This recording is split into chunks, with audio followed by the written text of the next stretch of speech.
ওই বাপ্পা দা কয় সাবস্ক্রাইব করে দিছি তো নতুন চ্যানেল খুলছো বলছি হ্যাঁ বাপ্পা দা ইয়ে করতে লাগবো এটা ক্যামেরা কিনতে লাগবো গোপ্রো আজকে দেখছি তো কিন্তু এটা তো ওই এটা একটু ঘুরাই দে রে এটা ভালো না মালটা উঠায় ফেলেছো তুমি এভরিথিং এখন কিছু না, এটা- নো নো নো নো এটা ঢাকা হবে না দিচ্ছি। नो दिस कांट बी আমি কইলিস সব कुछ होता है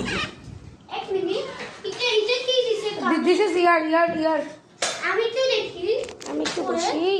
দাঁড়া। এই যে সব তোর শুনে সামনে দেখা যায় না এই যে কিরকম চশমা আনছোস দাঁড়াও আমি তো দাঁড়া না আমি একটু ভিডিও বানাইতেছি বাইক করি আরে সব টাক্কা মাথা দেখা যায় টাক্কা আরে কে ক্যামেরা বাচ্চা এদিকে তাকা এ কিরকম খেলা হ্যাঁ বালটা এগো কর না না প্লিজ প্লিজ